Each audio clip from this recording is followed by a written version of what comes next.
الحمد للہ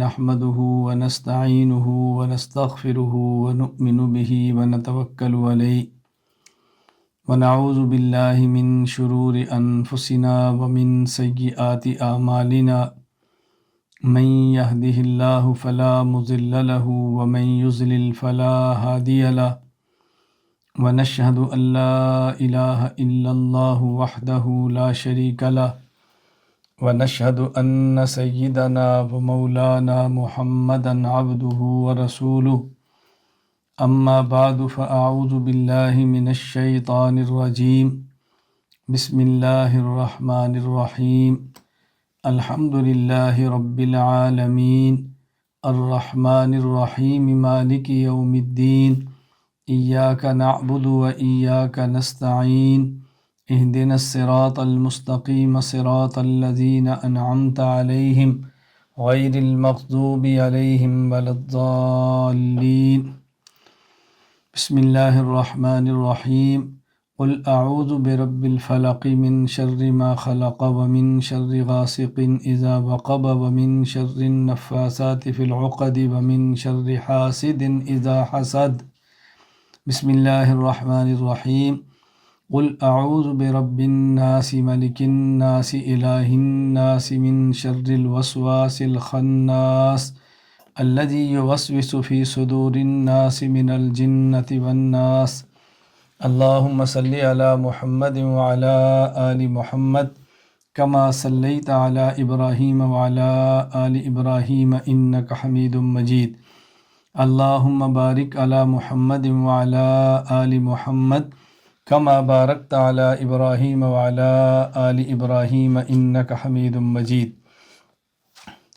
اللہ تعالیٰ کے فضل اور کرم سے ای مرکز کے تحت ہونے والے ترجمۃ القرآن الکریم کورس کا آج اختتام ہے۔ ای مرکز کے تحت بہت سارے مرد حضرات نے قرآن کریم کا ترجمہ پڑھا ہے، بہت ساری خواتین نے قرآن کریم کا ترجمہ پڑھا ہے، اور آج ان کا آخری سبق تھا۔ میں آخری سبق میں شرکت کر رہا ہوں۔ آپ تمام حضرات اور خواتین بھی اس بیان کو سبق سمجھ کر شرکت فرمائیں۔ اللہ تعالی ہم سب کو قرآن کریم پڑھنے کی، سمجھنے کی، عمل کرنے کی اور پھیلانے کی توفیق عطا فرمائے۔ قرآن کریم کے ہمارے اوپر 4 حق ہیں۔ نمبر 1 قرآن کریم کو پڑھنا، نمبر 2 قرآن کریم کو سمجھنا، نمبر 3 قرآن کریم پر عمل کرنا، نمبر 4 قرآن کریم کو پھیلانا۔ یہ بات اچھی طرح ذہن نشین فرما لیں۔ قرآن کریم کے حوالے سے بحمد اللہ تعالی ای مرکز کے تحت مختلف کورسز ہیں جو ہو رہے ہیں۔ میں صرف قرآن کریم کے متعلق عرض کر رہا ہوں۔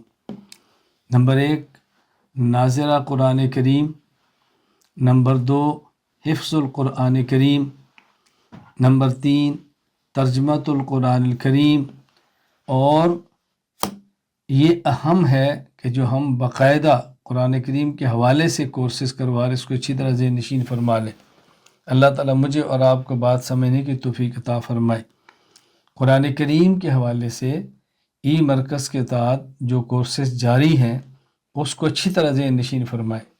ناظرہ قرآن کریم، حفظ قرآن کریم، تعلیم القرآن کورس اور ترجمہ قرآن کریم۔ ہم نے مختلف عمر کے بچوں کے لیے، حضرات اور خواتین کے لیے یہ ترتیب بنائی ہے۔ اللہ ہمیں اس کو سمجھنے کی توفیق عطا فرمائے۔ اور قرآن کریم کے حوالے سے بحمد اللہ تعالی اس وقت تک جو کام ہو چکا ہے، میں وہ سارا نہیں، مختصر سا عرض کر رہا ہوں، اس کو ذہن نشین فرما لیں کہ قرآن کریم کے حوالے سے جو کام مکمل ہو چکا ہے: قرآنی قاعدہ، تعلیم القرآن کورس، خلاصۃ القرآن، دروس القرآن، ترجمۃ القرآن، اصول تفسیر۔ اب تفسیر القرآن پہ بھی کام ہوگا انشاءاللہ۔ اس میں کتنا عرصہ لگتا ہے اللہ ہی بہتر جانتے ہیں، لیکن ارادہ ہے کہ اس پر بھی کام کیا جائے۔ اللہ تعالی ہم سب کو قرآن کریم کا صحیح معنوں میں خادم بنائے، قرآن کریم پر عمل کرنے والا عامل بنائے، قرآن کریم کو پھیلانے والا، قرآن کریم کا ناشر بنائے۔ سبق پر آپ تفصیل سے بات سن چکے ہیں، میں صرف مختصر سی بات کرتا ہوں سبق کے حوالے سے، اور پھر کچھ قرآن کریم کی تعلیمات کے حوالے سے بات کروں گا۔ قرآن کریم کی سب سے پہلی صورت وہ سورۃ الفاتحہ ہے۔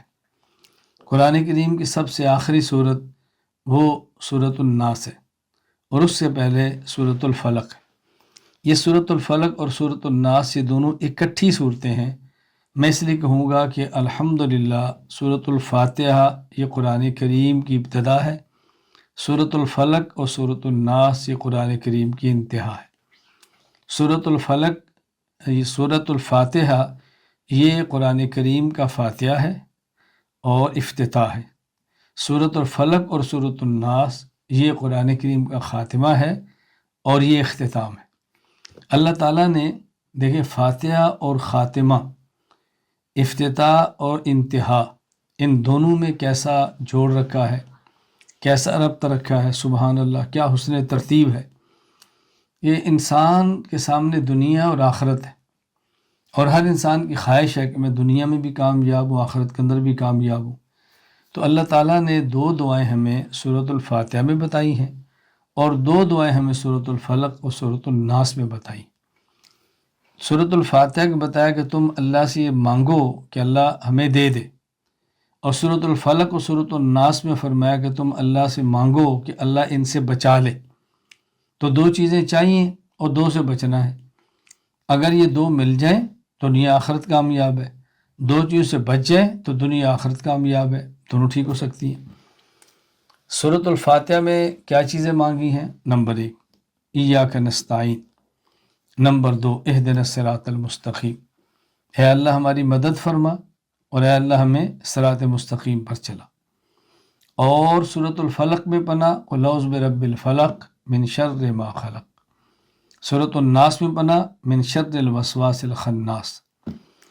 اگر انسان کو اللہ تعالیٰ کی مدد حاصل ہو تو انسان دنیا میں کامیاب ہے۔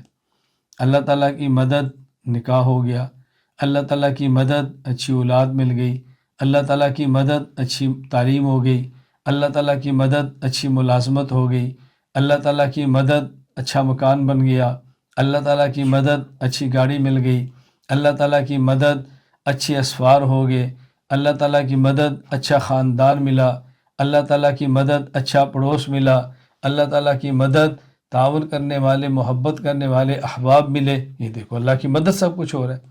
اللہ کی مدد ہے تو انسان دنیا میں کامیاب ہے، اور جب انسان صراط مستقیم پہ چلتا ہے تو آخرت میں کامیاب ہے، پل صراط سے گزر جائے گا اور جنت میں داخل ہو جائے گا۔ تو اللہ تعالیٰ کی مدد ملے تو دنیا میں کامیابی ہے، اور پل صراط مستقیم مل جائے تو آخرت میں کامیابی ہے۔ بچنا کس سے ہے؟ من شر ما خلق، من شر الوسواس الخناس۔ اگر انسان مخلوقات کے شر سے بچ جائے تو دنیا انسان کی بہترین ہے، اور مخلوقات کے شر، ناجائز قتل، حسد، بغض، کینہ، کتنی چیزیں ہیں۔ یہ سب چیزیں جو مخلوقات شر پہنچاتی ہیں، بندہ اسے بچتا چلا جائے تو دنیا بہترین ہے۔ اور جب انسان وسوسہ ڈالنے والے، دین کو برباد اور تباہ کرنے والے خناس سے بچ جائے تو انسان کی آخرت ٹھیک ہو جاتی ہے۔ تو اللہ کی مدد مل جائے تو دنیا بہتر، صراط مستقیم مل جائے تو آخرت بہتر، مخلوقات کے شر سے بچ جائیں تو دنیا بہتر، اور خناس کے شر سے بچ جائیں تو آخرت بہتر۔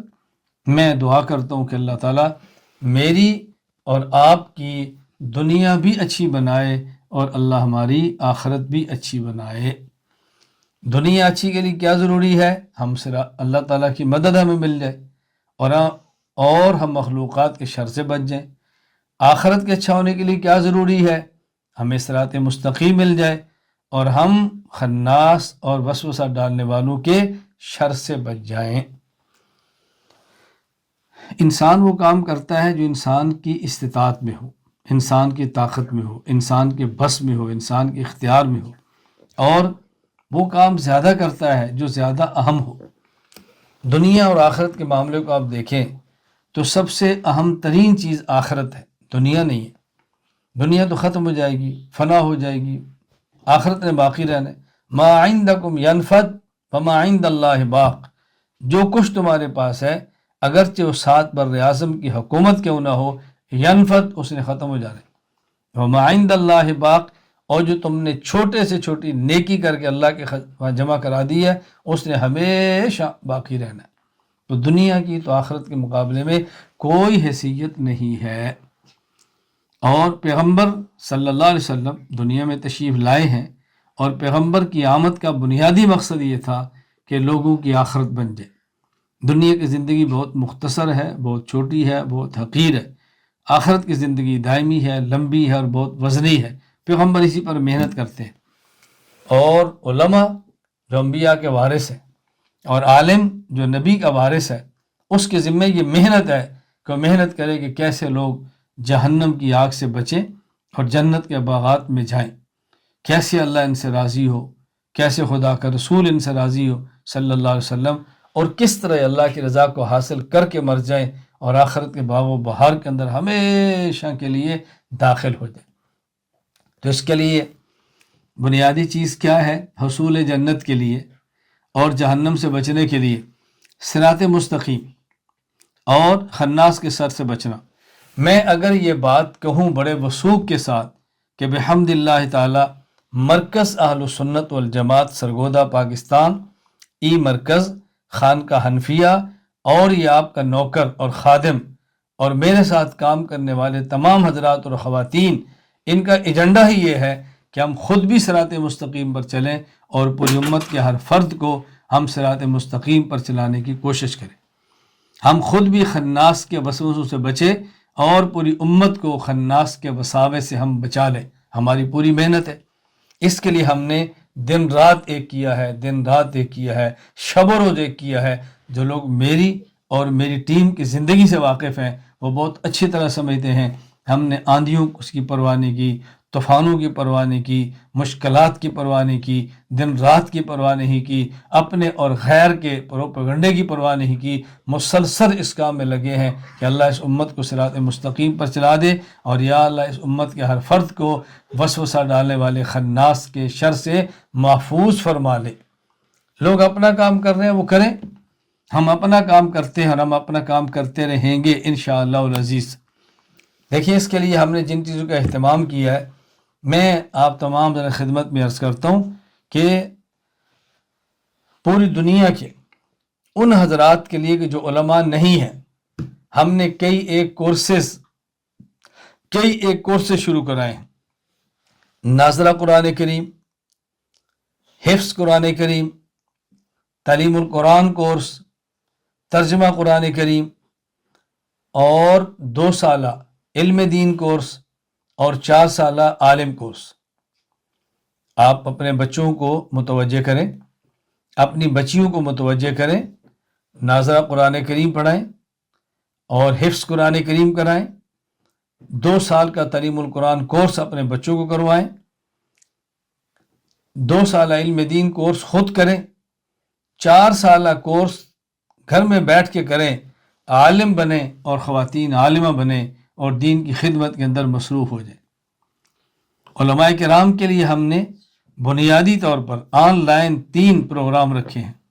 نمبر 1، جو آخر تک نہیں پہنچ سکے، کسی وجہ سے آخری درجات سے رہ گئے ہیں، وہ 1 سال لگائیں اور آن لائن دورہ حدیث کر لیں تاکہ ان کی تکمیل ہو جائے۔ وہ علماء کرام جو کئی سال پہلے فارغ ہوئے اور مشغولیات میں لگ گئے اور علمی دنیا سے کٹے رہے، ایک مرتبہ دورہ حدیث کریں، تازگی کریں اور پھر علمی میدان کے اندر اتر جائیں۔ جو علماء کرام فارغ ہو چکے ہیں ان کے لیے 1 سالہ تخصص فی العقائد الاسلامیہ آف لائن کرنا چاہے مرکز تشریف لائیں، آن لائن کرنا چاہیے مرکز میں داخلہ لیں۔ صرف ہفتے میں 2 دن ہے، ہفتہ اتوار اور 2 گھنٹے ہیں، اور عقائد کے بارے میں آپ تخصص کریں۔ اسی طرح جن کی خواہش ہے عالم بننے کے بعد مفتی بنے، ہم نے ان کے لیے 2 سالہ تخصص فی الافتاء شروع کیا ہے اور باقاعدہ چل رہا ہے، علماء کرام اس میں موجود ہیں، پڑھ رہے ہیں۔ کسی عالم کی خواہش ہو تو اس کے اندر شرکت کریں اور اس کو پڑھیں۔ اللہ تعالیٰ مجھے اور آپ سب کو بات سمجھنے کی، عمل کرنے کی توفیق عطا فرمائے۔ قرآن کریم کی تعلیمات پہ غور کریں۔ قرآن کریم عقائد کی بات کرتا ہے، قرآن کریم مسائل کی بات کرتا ہے، قرآن کریم اخلاق کی بات کرتا ہے، قرآن کریم معاشرت کی بات کرتا ہے، قرآن کریم معاملات کی بات کرتا ہے، اور عملی اس کی تشریح اور تفسیر کے لیے رسول اکرم صلی اللہ علیہ وسلم کی ذات گرامی موجود ہے۔ اگر کوئی شخص دیکھنا چاہے کہ عقائد کیسے ہیں، پیغمبر کی ذات موجود ہے، اعمال مسائل کیسے ہیں، نبوت کی ذات موجود ہے، اخلاق کیسے ہیں، پیغمبر کی ذات موجود ہے، ہماری معاشرت کیسی ہونی چاہیے، پیغمبر کی ذات موجود ہے، ہمارے معاملات کیسے ہوں، پیغمبر کی ذات موجود ہے۔ اور اللہ نے اعلان فرمایا ہے ما آتاکم الرسول فخذوا وما نہاکم عنہ فانتہوا۔ اللہ نے اعلان فرمایا ہے لقد کان لکم فی رسول اللہ اسوۃ حسنہ، لیکن پیغمبر صلی اللہ علیہ وسلم کی ساری تعلیمات تحریری طور میں نبوت کے دور میں قلم بند نہیں ہوئی۔ صحابہ کرام نے پیغمبر کی صحبت میں بیٹھ کے دین کو سیکھا ہے، اور تحریر کے ساتھ نہیں، اپنے عمل کے ساتھ پوری امت کو پیغمبر کا دین سکھایا ہے، نبی اکرم کریم صلی اللہ علیہ وسلم کے دین کو بیان کیا ہے۔ یہی وجہ ہے صحابہ کرام اگر کسی علاقے میں جاتے ہیں وہ فرماتے ہیں کونوا مثلنا، ہم جیسے بنو۔ یہ پیغمبر کے صحبت یافتہ تھے، دین کا عملی نمونہ تھے، ان کو حق حاصل تھا، کونوا مثلنا کہہ کر امت کو دعوت دیتے کہ آؤ تم ہم جیسے بنو۔ صحابہ کرام رضی اللہ تعالیٰ عنہ مجمعین نے جیسے پیغمبر پاک سے لیا ہے اسی طرح وہ آگے بڑھے۔ پھر صحابہ کرام کے بعد ائمہ دین، فقہا، مجتہدین وہ پیدا ہوئے جنہوں نے قرآن کریم اور احادیث مبارکہ سے علوم کو لیا ہے، عقائد، مسائل، اخلاق ان کو محفوظ کیا ہے اور تحریر کر کے امت کے حوالے کیا ہے۔ اور اس امت کا پہلا وہ فرد جس نے دین کو مدون کر کے، تحریر کر کے، مشکلات برداشت کر کے امت کے حوالے کیا ہے، اس کا نام ہے امام اعظم ابو حنیفہ نعمان بن ثابت رحمہ اللہ تعالی۔ انہ من دول علم شریعہ ولم یسبق احد، حضرت امام صاحب پہلا وہ شخص ہے جس نے دین کو مدون فرمایا، ورتبہ ابوابا، اور ترتیب کے ساتھ لکھ کر دین کو امت کے حوالے کیا ہے، اور پھر وہ دنیا سے چلے گئے۔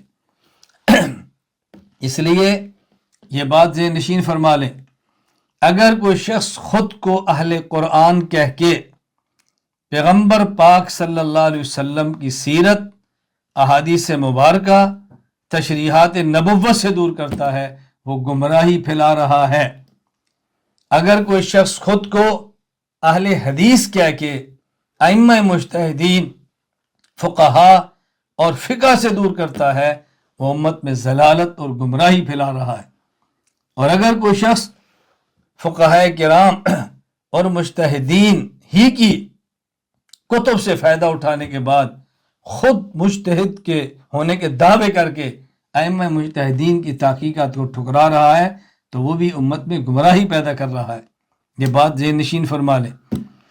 میں یہ بات اس لیے کہتا ہوں کہ اہل قرآن کا معنی یہ نہیں ہے پیغمبر کی سیرت کو چھوڑ دیا جائے، پیغمبر کی تشریحات کو چھوڑ دیا جائے، نبوت کی حدیث کو چھوڑ دیا جائے۔ قرآن کہتا ہے وَأَنزَلْنَا إِلَيْكَ الذِّكْرَ لِتُبَيِّنَ لِلنَّاسِ مَا نُزِّلَ إِلَيْهِمْ، اے پیغمبر ہم نے قرآن آپ کو دیا ہے تاکہ آپ ان کو سمجھائیں، ان کے سامنے تشریحات بیان کریں۔ تو پہلی تشریح تو وہی ہے نا جو پیغمبر نے بیان فرمائی ہے، اور رسول اکرم صلی اللہ علیہ وسلم یہ دین مبارک صحابہ کرام کے حوالے کر کے جا رہے ہیں۔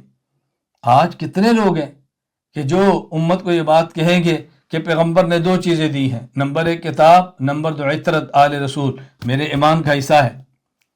ایک حدیث نہیں، ساری حدیث کو ملاؤ، کہیں پیغمبر اپنی کتاب اور اپنی آل کی بات کرتے ہیں، کہیں پیغمبر اپنی سنت اور خلفاء راشدین کی سنت کی بات کرتے ہیں، علیکم بسنتی وسنت الخلفاء راشدین المہدیین، اور پہلا خلیفہ بلا فصل ابو بکر ہے، دوسرے عمر ہیں، تیسرے عثمان ہیں، چوتھے علی ہیں رضی اللہ تعالیٰ عنہم۔ اور کہیں پیغمبر پاک صلی اللہ علیہ وسلم اپنے بعد صحابہ کرام کی بات فرما رہے ہیں، اپنے بعد صحابہ کرام کی بات فرما رہے ہیں کہ اس کو مضبوطی سے تھام لو، مضبوطی سے تھامو، اور فرما رہے صحابی کا نجوم، میرے صحابہ ستاروں کی مانند ہے۔ اللہ کے لیے ایک حدیث کو لے کر باقی حدیث کے انکار کرتے ہوئے اور کسی حدیث کی آڑ میں پیغمبر کی تربیت یافتہ کسی صحابی اور کسی طبقے کے خلاف بولنے کی حماقت اور جرأت کبھی نہ کرو۔ خلفائے راشدین ہمارا ایمان ہے، صحابہ ہمارا ایمان ہے، ازواج مطہرات ہمارا ایمان ہے، پیغمبر کی آل ہمارا ایمان ہے۔ ہم ایسا نہیں کر سکتے ایک کو لے کر دوسرے کو چھوڑ دیں۔ ساری احادیث میں لا کر نتائج نکالا کرو، بات سمجھنے کی کوشش کرو۔ اللہ میں بات سمجھنے کی توفیق عطا فرمائے۔ میں یہاں ایک بات عرض کر دوں، کتنے لوگ ہیں جو حدیث مبارک بیان کرتے ہیں اور معنی غلط کر دیتے ہیں۔ کہ رسول اکرم صلی اللہ علیہ وسلم فرمایا صلو کما رأیتمونی اصلی، کہ تم نماز ایسے پڑھو جیسے میں پڑھ رہا ہوں۔ میں نے کہا نہیں، حدیث ٹھیک پڑھی ہے، ترجمہ ٹھیک کرو۔ فرمایا صلو کما رأیتمونی اصلی، تم نماز ایسے پڑھو جیسے تم نے مجھے نماز پڑھتے دیکھا ہے۔ اس کا مطلب یہ ہے یہ خطاب مجھے اور آپ کو نہیں ہے، یہ خطاب ان کو ہے جن نے پیغمبر کو دیکھا اور وہ پیغمبر کے صحابہ ہیں۔ صحابی نے نماز ایسے پڑھنی ہے جیسے پیغمبر کو دیکھا ہے، اور پھر بعد والوں نے ایسے پڑھنی ہے جیسے صحابہ کرام نے امت کو پڑھ کے دکھائی ہے، اور ان کے بعد والوں نے ایسے دیکھنا ہے کہ جس طرح فقہاء اور محدثین نے لکھ کر امت کو بات بتائی ہے۔ صحابہ وہی پڑھتے ہیں جو نبی پڑھتے تھے، مجتہد وہی لکھتے ہیں جو صحابہ کرتے تھے، اور ہم وہی نقل کرتے ہیں جو مجتہدین فرماتے ہیں۔ تو دین اس تسلسل کا نام ہے۔ خدا کے لیے اپنے آپ کو بگاڑ کے اندر مت ڈالو۔ برساتی مینڈک کی طرح ہر آدمی ہر آئے دن نکلتا ہے اور ٹر کے غائب ہو جاتا ہے۔ یہ دین نے ہمیشہ سے ہے، اس نے ہمیشہ رہنا ہے۔ اور میں آپ تمام طلبہ کرام کو جو یہ مرکز کے تحت پڑھ رہے ہیں، تمام خواتین اور اپنی بیٹیوں کو جو یہ مرکز کے تحت پڑھ رہی ہے، میں کہتا ہوں دل بڑا رکھو، دل بڑا رکھو۔ اس ضلالت اور گمراہی کے دور میں آپ نے میدان میں اترنا ہے، آپ نے علمی میدان میں اترنا ہے، اور علمی دلائل کے ساتھ آپ نے باطل طاقتوں کا مقابلہ کرنا ہے۔ بات سمجھنے کی کوشش کرو۔ ہمیں لوگ ڈرا رہے، یہ میڈیا ہے اور یہ سوشل میڈیا ہے، رفتار بڑی تیز ہے اور سپیڈ بڑی ہے اور یہ ہو رہا ہے وہ ہو رہا ہے۔ بھائی اگر اس میڈیا پر کفر کی رفتار تیز ہے تو آپ اس سے زیادہ ایمانی رفتار کو تیز کر دو۔ اگر اس پہ کفر پھیلایا جا رہا ہے، آپ ایمان کو پھیلاؤ، اسلام کو پھیلاؤ، شریعت کو پھیلاؤ۔ ان سب چیزوں کو ہمیں پھیلانا چاہیے۔ اللہ میں بات سمجھنے کی توفیق عطا فرمائے۔ بحمد اللہ تعالی ہم یہ کام کر رہے ہیں۔ نمبر 1 صراط مستقیم، اور نمبر 2 خناس کے وساوس سے بچنا۔ تو قرآن کریم کی تعلیم میں عرض کر رہا تھا کہ قرآن کریم کی تعلیم میں ایک چیز نہیں ہے، قرآن کریم کی مبارک تعلیم میں سب چیزیں ہیں۔ عقائد بھی ہیں، مسائل بھی ہیں، اخلاق بھی ہے، معاشرت بھی ہے، اور معاملات بھی ہے۔ یہ سب چیزیں اس کے اندر ہے۔ تو بطور خاص جنہوں نے قرآن کریم کا ترجمہ مکمل کیا ہے وہ ذرا ان باتوں پہ غور کریں کہ میں نے عقائد بھی سیکھنے ہیں۔ ترجمہ قرآن کریم پڑھنے کا معنی یہ نہیں ہے کہ ہمارا کام ختم ہوا ہے، اب تو کام شروع ہوا ہے، اب تو آپ کا ذہن بنا ہے، اب تو مزید آپ نے آگے بڑھنا ہے، خود کورسز میں آنا ہے اور دوسروں کو ان کورسز میں لانے کی دعوت دینی ہے اور کوشش کرنی ہے کہ آئیں۔ قرآن کریم کی جو تعلیمات ہم اچھی طرح اس کو سمجھیں۔ قرآن کریم آخری کتاب ہے۔ اگر اس قرآن کریم کے بعد کوئی شخص وحی کے آنے کا قائل ہے وہ دائرہ اسلام سے خارج ہے۔ قرآن کریم ہدایت کی کتاب ہے۔ ذالک الکتاب لا ریب فیہ۔ قرآن کریم غیر محرف کتاب ہے، اس میں کوئی تحریف نہیں ہے، کوئی تحریف نہیں ہے کسی قسم کی۔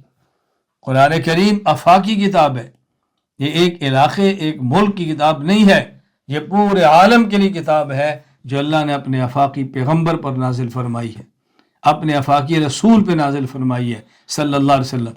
لہٰذا قیامت تک جس نے ہدایت پانی ہے وہ یہیں سے ہدایت پائے گا، اس کے علاوہ ہدایت کا اور کوئی سرچشمہ نہیں ہے۔ اللہ تعالیٰ کا فیصلہ ہے، اس فیصلے کو ہم نے قبول کرنا ہے۔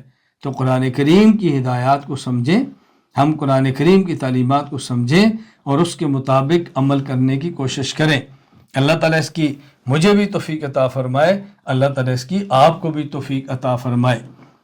یہ بات اچھی طرح ذہن نشین فرما لے، الجھن کے اندر مبتلا نہیں ہونا۔ رمضان مبارک کی 3 راتیں یا 4 راتیں باقی ہیں، یہ عبادات کے اندر لگائیں، لیلۃ القدر کی تلاش میں گزاریں، تلاوت کا اہتمام کریں، نوافل کا اہتمام کریں، صدقات کا اہتمام کریں، قرآنی تعلیمات پہ غور کریں۔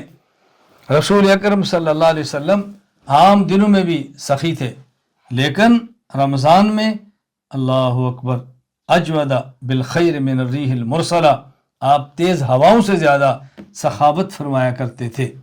تو ہمارے مزاج میں سخاوت ہونی چاہیے، ہمارے مزاج میں شرافت ہونی چاہیے، ہمارے مزاج میں حیا ہونی چاہیے، ہمارے مزاج میں غیرت ہونی چاہیے، ہمارے مزاج میں مروت ہونی چاہیے، ہمارے مزاج میں دیانت، صداقت، یہ سب چیزیں ہونی چاہیے۔ یہ ہمارے ایمان کا تقاضا ہے اور یہ قرآنی تعلیمات ہیں۔ ہم نے قرآنی تعلیمات کو سمجھنا ہے اور قرآنی تعلیمات کو سمجھ کر اس کے مطابق ہم نے اپنی زندگی گزارنی ہے۔